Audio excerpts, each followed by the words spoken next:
Good afternoon. This has been a hard day for all of us inside USC athletics. For me personally, this is not the most fun part of the job, but indeed it is part of the job.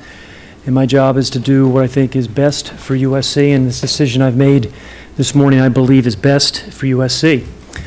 I'd first like to start off by thanking Lane Kiffin and his family.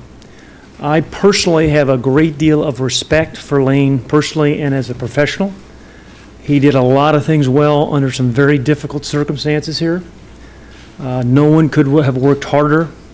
He did a lot of the things we asked of him, graduated players, never had compliance issues, did a lot of things well. And so he really worked under some very difficult NCAA sanctions. There's just no doubt about it. If you watched our game last night and saw Robbie Collins, who was working in Tim Tessalone's sports information office last year, played the second half as a wide receiver, you understand some of the challenges we've had with our roster. And Lane never once complained about it, lived with it, and did the absolute best he can. And so I thank Lane and his family for all they've done for USC.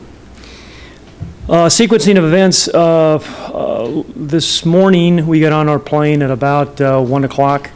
I told Lane I'd like to see him after we arrived back in Los Angeles. By the time Lane and I got together, it was close to 3 this morning.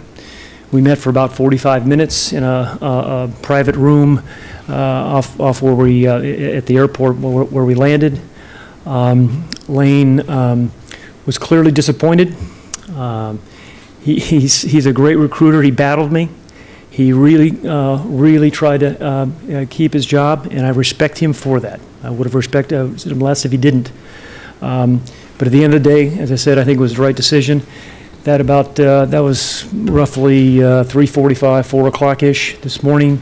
Within about 30 minutes, we had sent a text out to our football team, kind of telling them that there was going to be a change, that we were going to have a team meeting here this morning at 11 o'clock. This was technically a day off for our team, and so we let them sleep in a little bit and had them come in at 11 o'clock. I got here this morning a little before 9, and I met with Ed Ogeron. Ed is going to be our interim head coach. Had a good conversation with Ed this morning. Actually, had spoken with Ed by phone earlier this morning as well. But Ed and I had a meeting this morning kind of talking about his early plans on what we can do over our next 8 weeks in our season. Then I met with our football staff, most of our staff. Some of our coaches are out on the road, but we had a very good meeting. We have good men, good coaches, good men of character, for whom I have a great deal of respect. As you can imagine, this is difficult for them and their families as well. But they're going to give it their absolute best effort, and they have had subsequent meetings with our coaching staff here over the last hour, and I'm convinced these guys are all going to work exceedingly hard to make this season the best it can possibly be. At about 11 o'clock, we did meet with our team. We had virtual attendance, a couple guys we couldn't get a hold of, just about everybody. I would say the team's reaction was great, and you can talk to some of our high-quality guys here in just a few moments, but they were just spectacular, I thought. You're a 18, 19, 20-year-old young man, and it's not easy, but I think they handled it particularly well. It's never the perfect time to make a change or the right time, the right moment. It's very, very difficult, I think, particularly in college athletics and college football. But I thought this was the right time. And I think it could easily be asked, why not last year after a 7-6 season? What do you know now that you didn't know then after a 7-6 season? And the rationale was a little bit as follows. The prior year, Lane had won 10 games, we thought, and was hoping that last year was an aberration.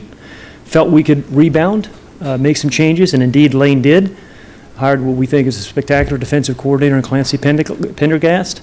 But for last night, when we had some issues defensively, as you saw, we played pretty good defense, so we've made some changes. We made some changes there. But at the end of the day, it just became a gut feeling that we weren't making the progress that I felt we needed to make, that I thought we should be making, and some of the inconsistency we found in our team. So as I said, it's never the perfect time to do these things, but I thought it was the right time, and that's my job.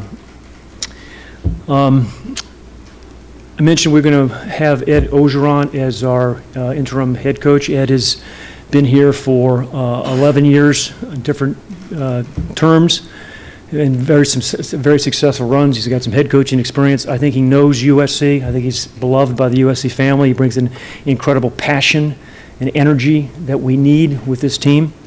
And we think he's going to do as good a job as you possibly can do under these circumstances.